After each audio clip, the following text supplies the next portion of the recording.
Bonsoir à tous et bienvenue. Toutes nos excuses pour le retard observé dans cette grande session d'information. À la une de ce journal, reprise du trafic maritime entre Libreville et Port-Gentil au port-molle de Libreville. Dans ce journal, vous aurez les réactions des passagers en partance de la capitale économique gabonaise.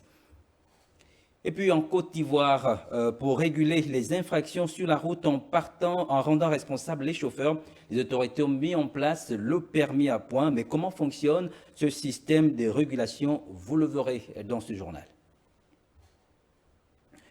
Nous l'avons dit en titre, reprise du trafic maritime entre Libreville et Port-Gentil. Depuis ce matin au port-molle de Libreville, le trafic avait été interrompu suite au naufrage du ferry Esther Miracle. Le témoignage de voyageurs en partance de la capitale économique gabonaise dans ce reportage signé Ruth Matsanga. Ils étaient nombreux, les voyageurs qui embarquaient pour la capitale économique du Gabon. Sur les visages, certains étaient encore animés par la peur due au drame du bateau Esther Miracle. Je ne sens pas vraiment... Bon, en tout cas, je suis toujours pas content à propos de ça. Mais reprendre le bateau, sans vous mentir, je ne suis pas tranquille. Voilà. Moi-même, bon, mes parents logent à Port-Gentil. Mais mon père ne voulait même pas que je reprenne le bateau, il voulait que je prenne le vol. Pour d'autres, ils se montraient plus sereins, estimant que toutes les mesures de sécurité sont réunies. On ne va pas dire que j'ai pas peur, mais je dis que je suis sereine. C'est pas facile, mais je vais dire que je suis sereine parce que après ce qui s'est passé, le voyage qui se passe maintenant, je préfère remettre entre les mains de Dieu. Non, je vais bien, je n'ai pas peur. Tout va bien pour moi. Rappelons que les voyages ont été suspendus par le gouvernement le 9 mars dernier pour assurer la sécurité de la navigation afin d'éviter d'autres tragédies dans les eaux gabonaises. Le gouvernement a également décidé de mener un audit de toutes les unités navales dédiées au transport des passagers. Ouverture demain sur l'ensemble du territoire national des assises sur la vie chère au Gabon, un phénomène qui gangrène les populations. Là-dessus, le constat de Jessica Ondjoa. Malgré de nombreuses mesures et des décisions prises par les membres du gouvernement, la vie est de plus en plus chère. Un constat qui se dégage dans les lieux de commerce, une situation inquiétante pour les consommateurs. Sur le terrain, on ne voit pas à quoi ça donne. Les prix ne font qu'augmenter, les gens, la cherté ne fait qu'augmenter. Vous voyez, c'est un peu ça quoi. Ils doivent revoir ça. Il faut mettre en place peut-être, communiquer, donner à l'armée de faire suivre certaines... détacher l'armée pour faire certaines tâches, pour faire suivre ces choses-là. Moi je crois que c'est ça. Si c'est les produits qui reviennent de l'extérieur du pays, d'accord, on peut dire qu'il y a des guerres à gauche, il y a des guerres à droite, et puis le transfert peut être difficile, mais ce qui est locaux ici, moi c'est quand même étonnant. La volaille, ah oui, ça n'en parlons plus. Tout a augmenté. Une descente sur le terrain de la Direction générale de la concurrence, de la consommation et de la répression des fraudes est de temps en temps observée afin de traquer les opérateurs économiques véreux. Les plaintes restent les mêmes. La mercuriale mise en place il y a quelques mois ne semble pas être respectée. Dans presque tous les secteurs d'activité, la cherté de la vie est évoquée. Figurez-vous, tu vas emprunter un véhicule de là d'où je suis jusqu'au marché d'Akébé, il faut débourser 200. Par le passé, ce n'est pas ce qui se passait. Ma fille, je pense que vous vous époumonez à nous poser ce genre de questions. Quand bien même rien ne peut changer ce qui a été fait. Et c'est la décision qui a été prise. On est en train de bafouer les ordres donnés par les plus hautes autorités du pays. Ça veut dire que le pays va mal. On est surpris surtout pour les produits locaux.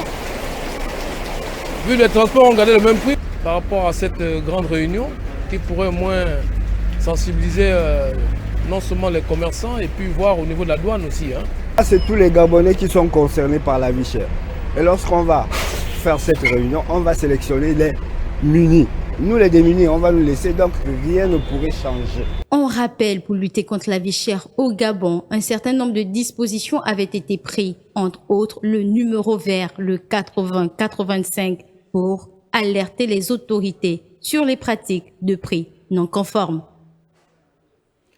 Le porte-parole du gouvernement, Yves Fernand Manfoumbi, était face à la presse ce matin. Entre autres points évoqués devant les hommes et femmes des médias, le point sur le naufrage du bateau ferry Esther Miracle. Je vous propose de suivre Une réaction dans cette communication micro de Chimay-Nindon.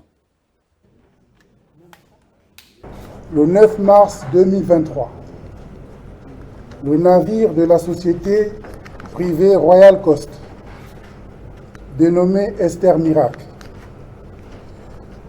a coulé en mer entre les pointes Equata et Nionier, au large des côtes de l'estuaire du Gabon. Ce drame, qui a endeuillé plusieurs familles, a plongé l'ensemble de la nation dans une profonde affliction.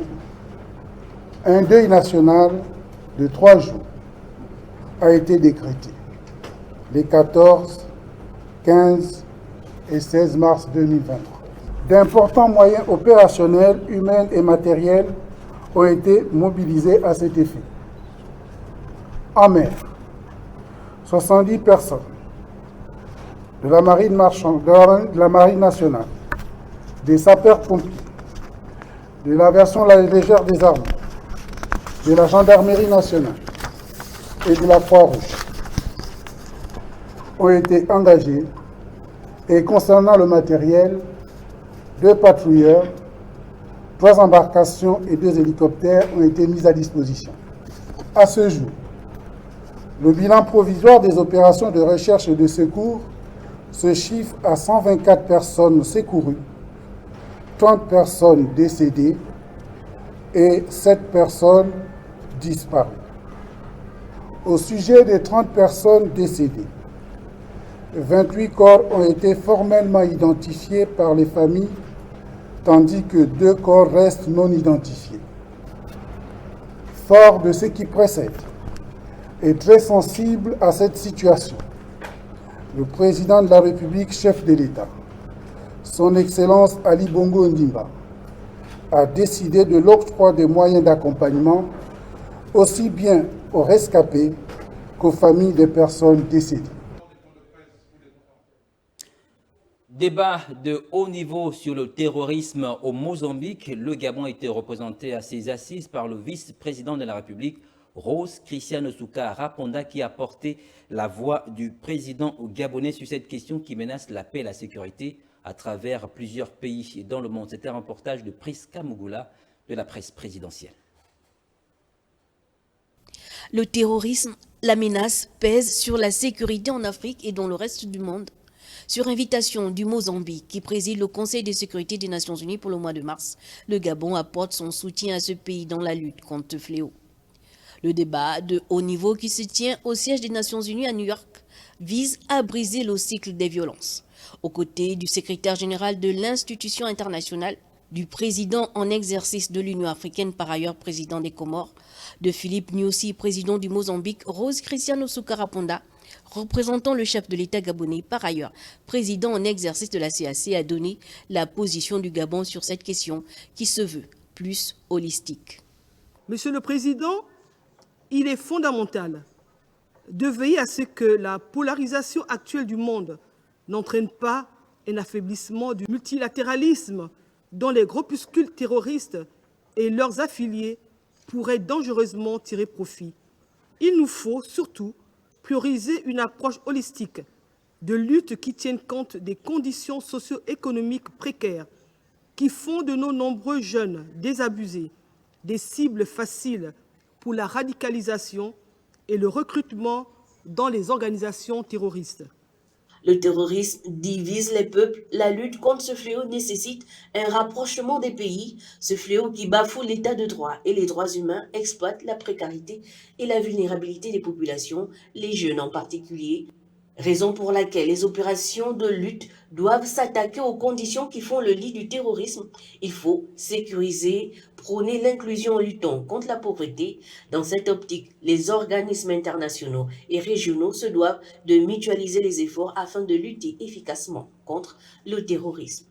Monsieur le Président, nous devons poursuivre et renforcer notre coopération à travers le partage d'informations, la formation des personnels de sécurité et de renseignement et l'appui aux opérations de lutte visant à affaiblir les groupes terroristes. Notre réponse face au terrorisme doit être cohérente combinant l'approche militaire avec des interventions à long terme pour remédier au déficit de gouvernance. Notre réponse doit surtout être holistique et non fragmentée, au risque d'alimenter les intérêts des groupes terroristes qui exploitent les failles systémiques pour faire monter le terreau de la violence. Le Sahel, le bassin du lac Tchad, la région des Grands Lacs sont des zones où ce fléau déstabilise les populations et affecte les aspects socio-économiques et même politiques de ces zones du continent africain. La lutte contre ce fléau est une priorité pour le continent. Il faut parvenir à mettre fin aux violences, à l'extrémisme, afin de maintenir la paix.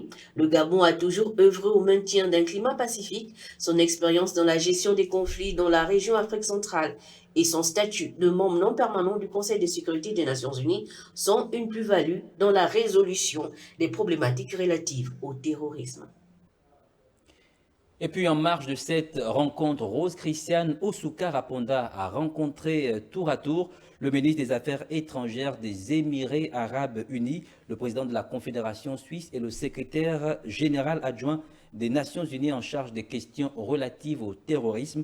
Des précisions dans ce reportage de Priska Mugula. Cette audience se tient en marge du débat de haut niveau sur la lutte contre le terrorisme initié par le Mozambique. Le ministre des Affaires étrangères des Émirats arabes unis, Cher Charbo Nayam El Nayam, a réitéré ses condoléances au peuple gabonais suite au naufrage du bateau Esther Mira qui a causé le décès de 30 personnes et 124 personnes avaient été secourues. Le vice-président de la République et son hôte ont évoqué l'appui technique de ce pays au Gabon face à ce genre de situation. Les deux personnalités ont longuement échangé sur le renforcement de la coopération bilatérale entre Libreville et Abu Dhabi. Le plan d'accélération de la transformation a permis d'aborder les projets relatifs à l'agro-industrie et au transport aérien. Le ministre des Affaires étrangères souhaite que le Gabon, leader en matière de lutte contre les changements climatiques, contribue activement à la COP28 qui se tiendra à Dubaï du 30 novembre au 12 décembre 2023. En deuxième heure, le vice-président s'est entretenu avec le président de la Confédération suisse, Alain Berset, la Suisse qui siège pour la première fois au Conseil de sécurité des Nations unies en qualité de membre non permanent. Ce pays d'Europe est dans l'optique du renforcement des liens de coopération avec les États africains et le Gabon en particulier. Enfin, très intéressé par la position du Gabon sur la lutte contre le terrorisme, le secrétaire général adjoint des Nations Unies en charge des questions de lutte contre le terrorisme s'est entretenu avec l'envoyé spécial du chef de l'État Ali Bongo Ondimba aux Nations Unies. En religion, cela fait presque une semaine que les musulmans ont entamé le jeûne du Ramadan.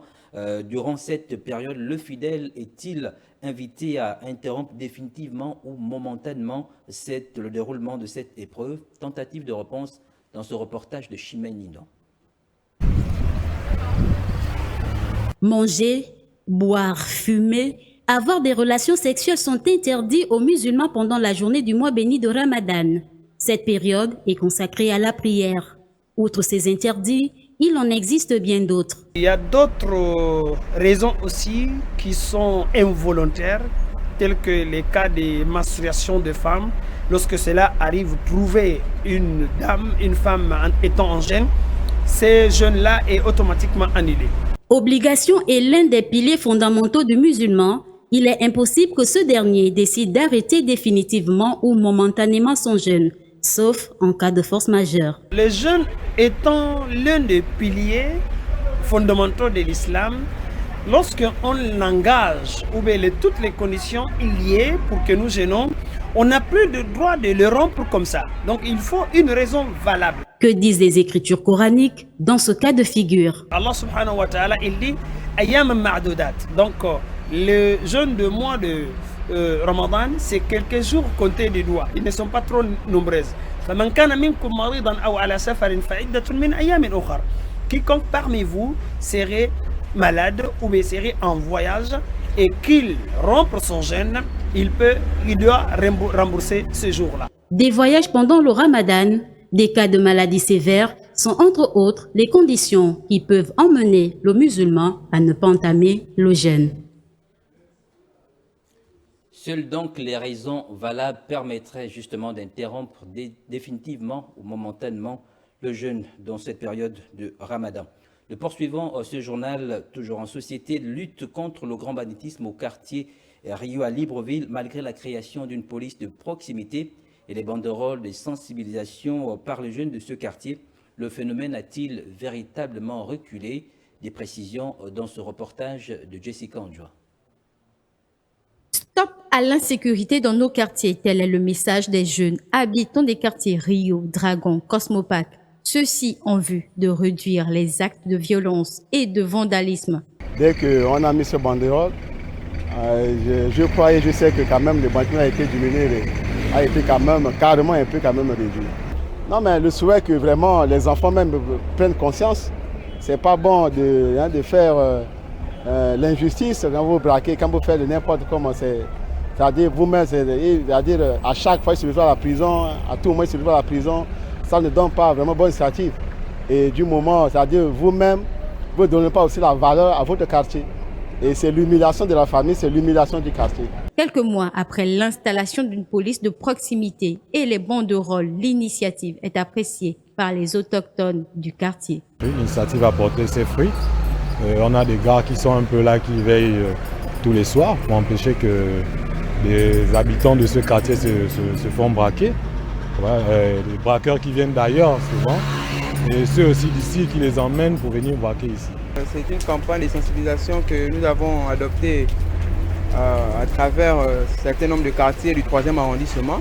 Comme nous sommes un collectif, le collectif des jeunes du 3e arrondissement, vu le phénomène d'insécurité qui se passe dans nos quartiers, les jeunes du 3e arrondissement ne sont pas insensibles face à ce fléau. Et voilà pourquoi nous avons décidé d'entreprendre des campagnes de sensibilisation. Voilà, nous étions au niveau de Kingele, au niveau de Cosmopac, au niveau de Dragon. Et les campagnes se poursuivent jusqu'à présent. Chaque dimanche, on s'assoit, on discute pour nos quartiers. Une sensibilisation qui n'est pas passée sous silence auprès de la chefferie. J'ai réussi ici plusieurs fois, un groupe de jeunes qui sont venus ici me fait état qu'au niveau du quartier, ça est en train de dépasser concernant l'insécurité. On a eu un entretien avec ces jeunes et puis on s'est donné rendez-vous. À chaque fois, ils sont à mes côtés. Vraiment, le travail a été fait. Apparemment, il y a eu un ouf de soulagement des populations. Ça a marché et j'ai dit que tant que je serai là, ça marcherait. Nul est au-dessus de l'autorité. L'ordre doit régner et l'ordre régnera. Au nom du gouvernement, nous allons tout faire pour matraquer tous les malfaiteurs qui amènent, n'est-ce pas, le désordre dans le quartier. Stop à l'insécurité dans nos quartiers devrait servir d'exemple pour d'autres coins de Libreville afin que règne la quiétude, ce qui explique à juste titre la mise en place de ce système de dissuasion. Fait de société à présent, certains parents s'opposent parfois à l'attribution du nom du père lorsque les conjoints ne sont pas encore mariés. Une situation parfois qui déstabilise la vie du couple. Mais en pareille circonstance, quelles sont les dispositions prises par la loi? Des explications dans ce reportage de Lorraine Bire. Selon la tradition africaine, le nom du père n'était attribué à l'enfant qu'en cas de mariage, nous explique le maire. Cela a causé beaucoup de problèmes dans la société et a dû interpeller à juste titre les autorités compétentes en ce qui concerne le corps judiciaire, le corps législatif, pour essayer de voir comment est-ce que les choses peuvent être encadrées de façon légale. Certains noms sont attribués aux enfants par les parents lorsque le père n'est pas responsable. Le monsieur qui est supposé être le géniteur refuse complètement que c'est lui qui serait l'auteur de la grossesse. Et donc vous comprenez systématiquement qu'il faut bien qu'on fasse la déclaration de naissance de cet enfant qui n'a pas demandé à venir au monde. Et à ce moment, la loi aussi a prévu certaines dispositions.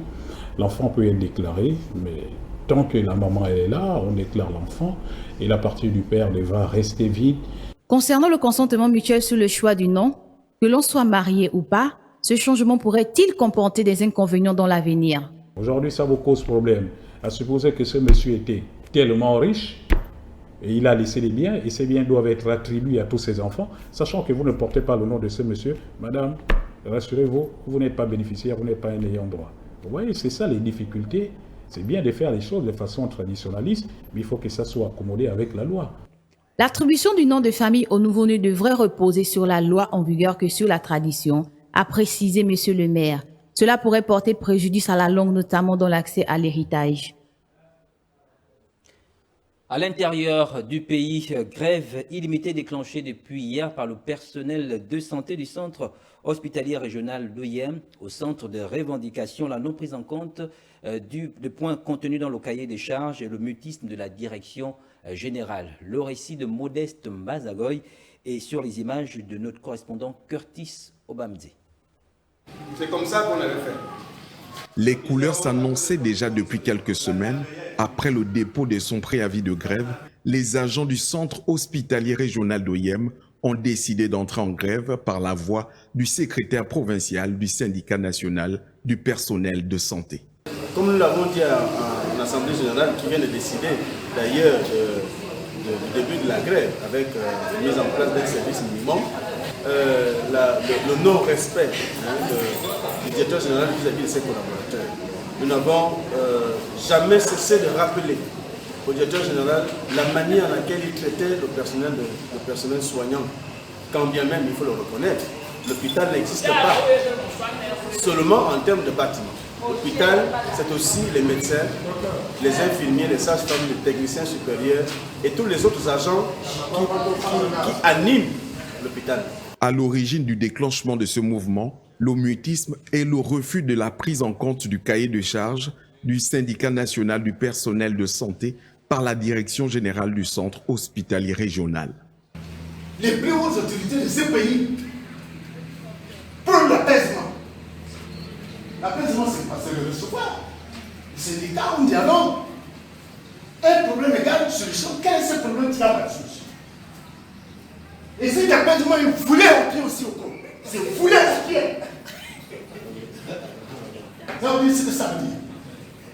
Un préavis de grève qui compte 17 points de revendication qui va sans doute paralyser l'offre sanitaire du centre hospitalier régional d'Oyem, malgré la garantie d'un service minimum en faveur des cas d'urgence.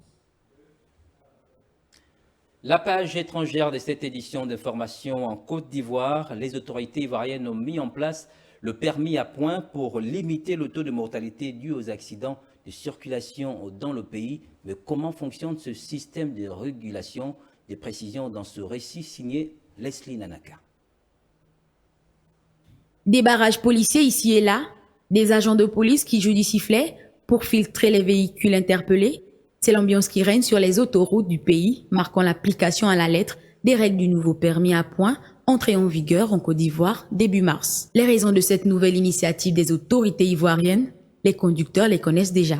Chaque jour, c'est des vies qui vont, on perd des vies. À chaque fois, on entend ici, il y a eu des accidents, il y a eu tel nombre de morts. Et quand c'est comme ça, c'est écœurant. Mais avec ce permis à points, si tu sais que en faisant ça, tu vas perdre ton permis et tu sais très bien que c'est ce qui donne à manger, je pense que ça va t'amener à quand même mettre de l'ordre dans ton travail. Parce que pour certains, c'est ce qui leur donne à manger. Par exemple, pour les transporteurs, c'est leur gagne-pain. Donc ça va les amener vraiment à se ranger sur la route. Les populations ivoiriennes louent cette nouvelle mesure de permis à points qui, selon elles, va contraindre les conducteurs à une conduite raisonnable.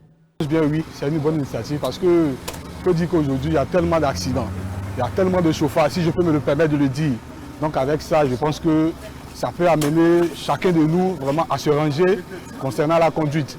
Inspiré du modèle français, chaque détenteur de permis de conduire a reçu le 1er mars un capital de 12 points qui diminue au fil des infractions. Le système s'appuie sur un large réseau de plus de 200 caméras disposées le long des axes considérés comme les plus dangereux. Là, on n'aura plus tous les policiers pour pouvoir vous surveiller, mais il y a des caméras qui vous surveillent. Et donc, dans l'esprit de chaque conducteur, il doit se dire que, attention, je prends la voie. Si je fais un excès de vitesse de plus de 1 à 20 ou à 25 km, voilà les points qu'on doit me retirer, donc je dois bien me comporter. Cette réforme vient à point nommé, sachant qu'en Côte d'Ivoire, le nombre de morts sur les routes est passé de 1614 en 2021 à 1051 l'an dernier. Et puis, en sport, victoire hier des Panthères U23 face aux Lions Indomptables du Cameroun après une longue séance de tir au but. Les Panthères se qualifient pour la prochaine CAN qui se tiendra au Maroc. Le résumé de cette rencontre avec Jeremy Goma. Au terme d'une rencontre pénible, les Panthères du Gabon version U23 s'offrent la qualification pour la Coupe d'Afrique des Nations qui se jouera au Maroc en juin prochain. C'était hier au stade Amadou Ahidjo, communément appelé la cuvette de Fandena, temple du football dans lequel cette jeune génération dorée, emmenée par Saturnin Ibela, a obtenu au bout d'un suspense la qualification face au Cameroun après avoir gagné 1-0 lors de la première manche à Franceville. Dans un match très engagé et dominé par les poulains de Saturnin Ibela Inyambi, les Panteros se sont fait surprendre à la suite d'un léger temps fort des Lionceaux du Cameroun. Sur un corner bien exécuté, le jeune Étienne Eto Pineda smatch le ballon de la tête et qui fait trembler les filets du portier gabonais Junior Bekale. Malgré ce but concédé, les Panthères étaient toujours présentes sur le terrain, d'où cette action ratée par le jeune attaquant gabonais Floris Ndjave face au gardien camerounais. Une action survenue à la 83e minute de jeu. 1-0, c'est le score à la fin du match. Les deux équipes étaient à égalité à l'issue des deux rencontres. Dans l'optique de départager ces équipes, la séance de tir au but s'est ouverte aux deux sélections qui voulaient à tout prix en découdre. Une séance fatidique de tir au but qui a finalement été au bénéfice des Gabonais à la suite de deux arrêts décisifs de Junior Bekale avec un tir pleine lucarne du joueur de Boulogne-sur-Mer, Jérémy Oyono, qui envoie finalement les U23 Gabonais pour la CAN en juin prochain au Maroc. C'était là l'essentiel de l'actualité de ce mercredi. Merci de nous avoir regardés. Je vous retrouve demain lorsqu'il sera 20h. Bonne suite de programme sur TV+.